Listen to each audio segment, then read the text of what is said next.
Hello everybody. How to sketch a character, how to design a character on paper. Very classical, we won't use digital for this tutorial. I mean, you can of course if you have a digital drawing software like Clip Studio or Photoshop or Illustrator, Illustrator is a bit different, but pixel based mostly. You can even use a pixel art program and transfer the concepts presented here to that program, but I will do it traditionally because I love pen and paper, and the digital sphere is nice, I think, but I would rather use traditional art supplies. And if you want to follow along, you can follow along. So this is basically character design for whatever medium. You can use it for video games, you can use it for movies, you can use it for shows, you can use it just for your imagination or for a fantasy book, or just to fill your sketchbook and to let out your creative spark to really fully engage with that. And I think creating characters that are not existent but that are just purely in your imagination is a good way to do that. I'm sorry for the hair in the frame, but yeah, I really have to get used to this camera setup. I got this tripod for the table, and you can attach the phone camera to it. So that's why, yeah, it's very it's not super practical. It's a very good tripod, but I have to get used to this setup. You see, like, my hair is in the frame, and I cut out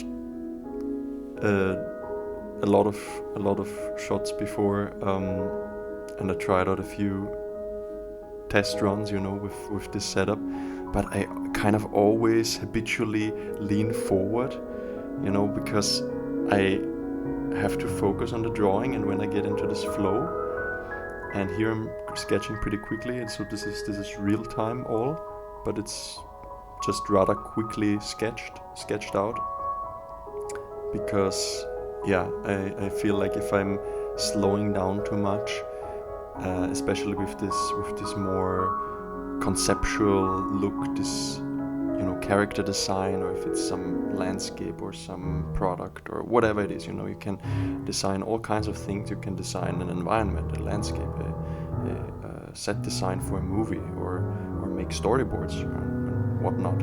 But I feel like when I'm slowing down too much, with these kinds of drawings and creations, it's getting not the best. So it's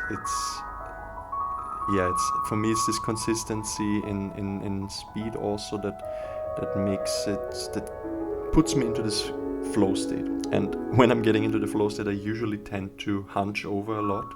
It's the same when playing the piano or when producing and composing music on the computer. It's everywhere the same. I hunch over and I get so sucked into the creative process. Yeah, it really draws one in. So apologies for the inconvenient view. I hope you can still gain something from it and learn something from it, maybe.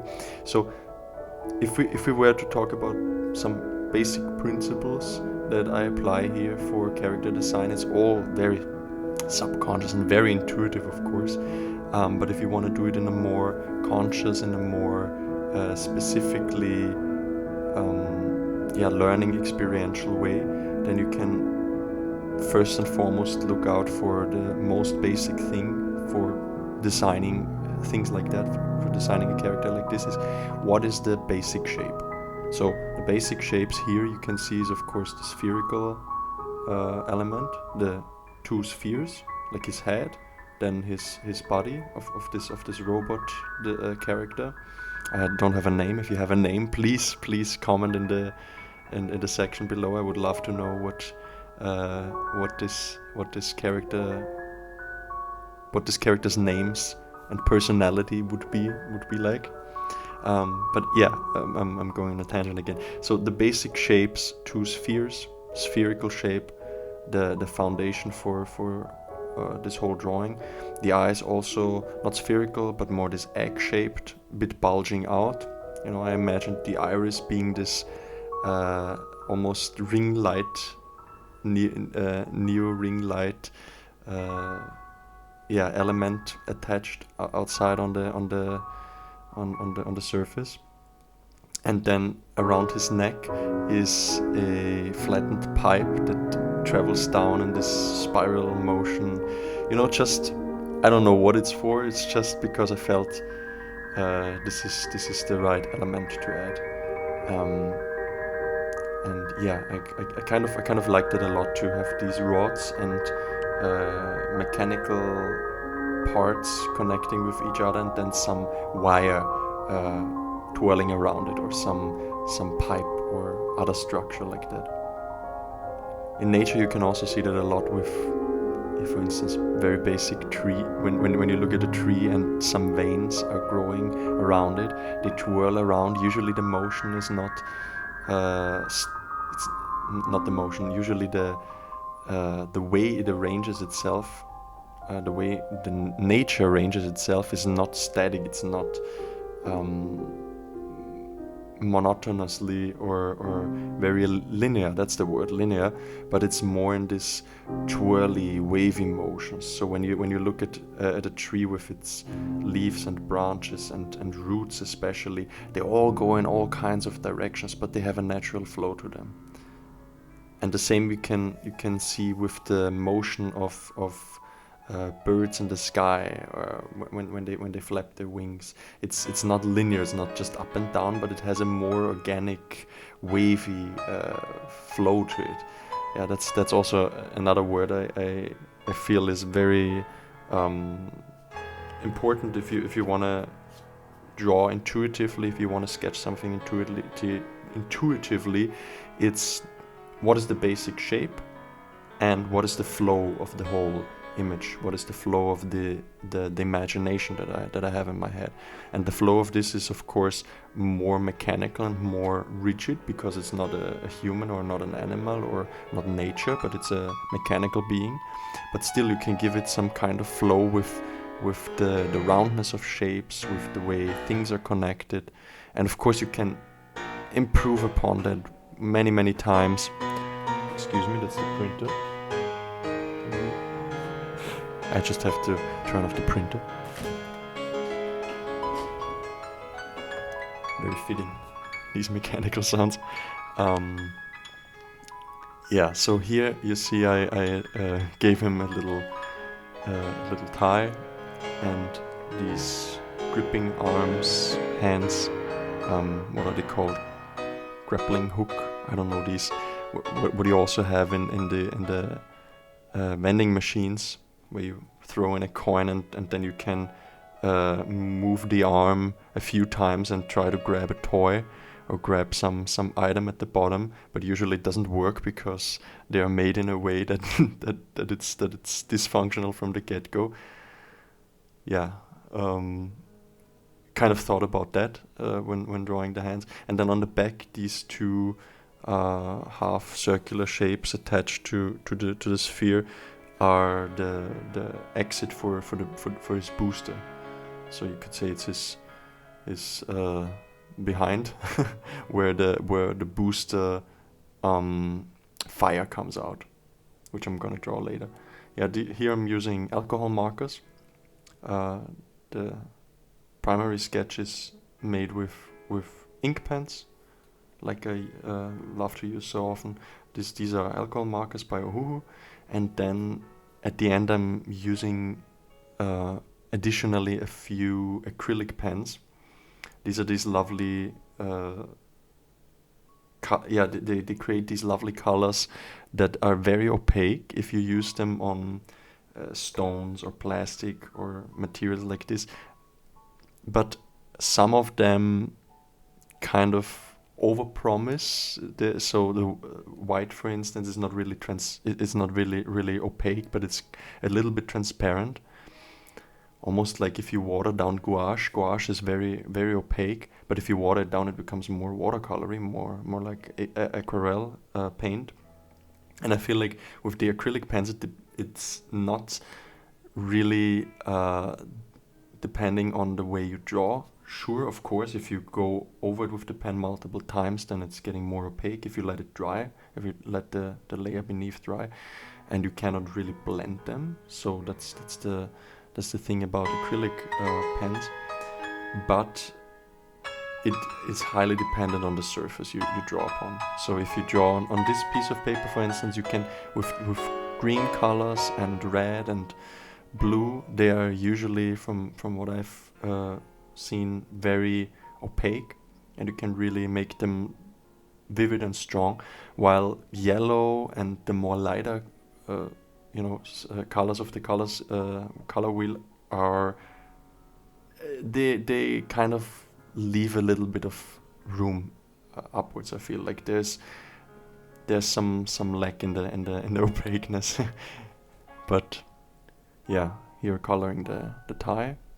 And then again, it's just very basic shading also. It's just to give it some depth, some form. And it's very, very quickly, very crudely, just to add some depth to the drawing. Of course, you can use any character you imagine in your head and apply this very basic principle of what is the basic shape, what is the basic flow, what is the colors that give this character personality. For instance, if you make it more red, if I made this a dark red, his head and his body and the eyes maybe a dark green, or also maybe a bright red or something, then he might get a more menacing look, more bad guy kind of look. This looks very neutral, he looks very innocent, I feel, with his tie especially. But if you would change just the colors without changing the shapes, you can give the character already a different expression and a different tone and an overall atmosphere to the little narrative that you put on paper. Yeah, here I'm trying to shade again. I'm also not super experienced with alcohol markers, so you can kind of see me fidgeting around and trying to find some spots to shade and to blend it, which doesn't always go that smoothly, but hey, it's all a learning process, right? We all learn together. It's all trial and error, and what feels right and what is intuitively making sense to you. Yeah, the eyes here, I gave them inside this little blue halo, this ring light look. And again, if you imagine, for instance, the little light bulb on top of his head is pink, and then the eyes may be red, and let's say we gave him just 4 more lines, 2 eyelashes on each side above the spherical eyes, then you get a more feminine touch, and you might have a completely different character. You can make him older by just giving him darker colors or shading him more or anything like that. It's just, you don't even have to change the shapes in a lot of cases. Sometimes it's just a little bit of color correction and the character seems older, seems a bit more feminine, seems a bit more masculine, seems a bit more gentle, or more on the bad side. Of course, if you give him eyebrows that look that are tilted downwards, then immediately you have a more like angry looking guy. But yeah, so this is kind of the stage where I'm thinking about, okay, how to add a little bit of highlights, because with these markers, once they're down, you can't really give them much more highlights. So you would, in the best case scenario, you use some gel pen, which I just realized that this would be an option. I completely forgot it during that I could use a white gel pen, which I have. But I just grabbed a few of the acrylic pens and added them on top of the end.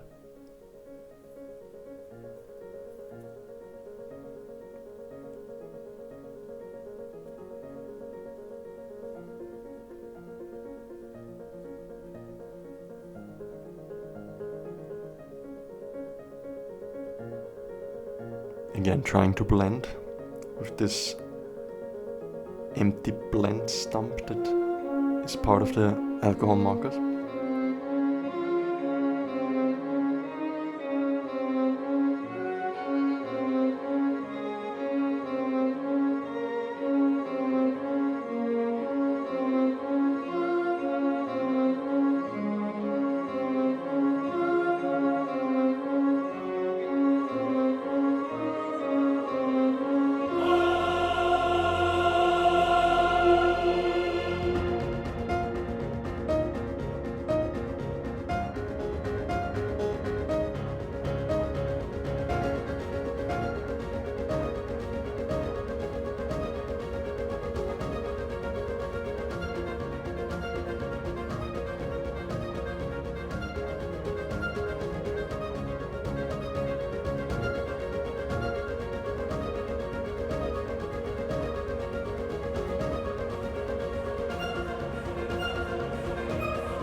Yeah, so these are a little bit of highlights added, and here's the finished sketch. scanned in version. Yeah, could have added more highlights, but that's the final result. I hope you enjoyed it and see you next time.